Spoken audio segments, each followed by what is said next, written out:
अच्छा, ये हमारे पास ह्यूमरस है। ह्यूमरस के सबसे पहले एनाटॉमिकल पोजीशन देखते हैं। एनाटॉमिकल पोजीशन के लिए हमारे पास मीडियल साइड पे सुपीरियरली हमारे पास कॉन्वेक्स सरफेस होती है, स्मूथ सरफेस होती है, जिसको हम हेड कहते हैं, head of humerus. Posteriorly inferiorly हमारे पास ओलिक्रोनॉन फोसा आता है। जो हमारे पास एपिकॉन्डाइल जो बाहर की तरफ निकला होता है वो मीडियल एपिकॉन्डाइल होता है। जब हम ये इसके एनाटॉमिकल पॉइंट्स देखें तो हमें पता चलता है ये राइट साइड की ह्यूमरस है। उसके बाद हम देखते हैं कि हेड जो जैसे ही खत्म होता है, जो मैंने ये पकड़ा हुआ है, तो ये हमारे पास आता है एन एटॉमिकल नेक। उसके बाद हमारे पास दो ट्यूबरकल्स आते हैं। एक यहाँ पर लेटरली होता है हेड के ऑपोजिट साइड पे, जिसको ग्रेटर ट्यूबरकल कहते हैं। एक ये है जो अब ये नज़र आ रहा है, ये एंटीरियरली जो लेसर ट्यूबरकल होता है। ये दोनों ट्यूबरकल्स लिप्स बनाते हैं अपनी। जो ग्रेटर ट्यूबरकल है वो हमारे पास लेटरल लिप बनाता है। जो मीडियल लिप है वो हमारे पास जो लेसर ट्यूबरकल है वो हमारे पास मीडियल लिप बनाता है। उन दोनों के दरम्यान में हमारे पास इंटर ट्यूबरकुलर सल्कस या इंटर ट्यूबरकुलर ग्रूव बनता है।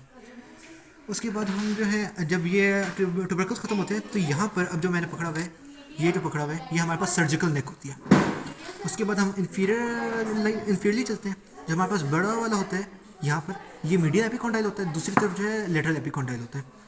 इसके फिर हमारे पास ये कैपिचुलम आता है, और जो मीडियली साइड पे होता है वो ट्रोक्लिया होता है।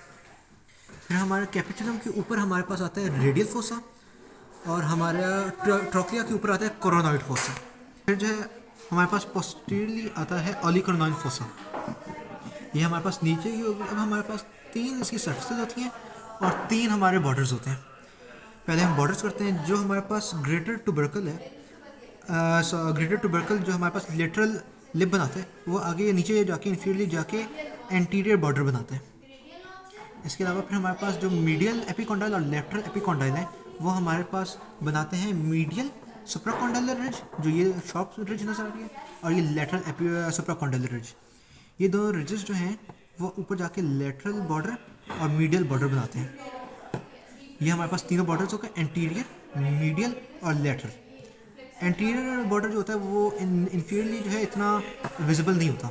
इसी तरह जो लेटरल और मीडियल बॉर्डर है वो सुपीरियरली इतने विजिबल नहीं होते। फिर हमारे पास तीन सर्फेसेस आती हैं। एक पोस्टीरियर सर्फेस होती है, एक हमारे पास एंट्रोमीडियल सर्फेस होती है, एक एंट्रोलेटरल सर्फेस होती है।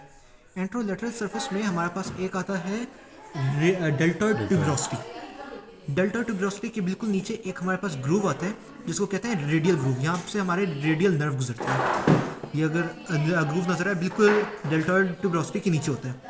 डेल्टॉइड ट्यूबरोसिटी पे डेल्टॉइड मसल की इंसर्शन होती है। बस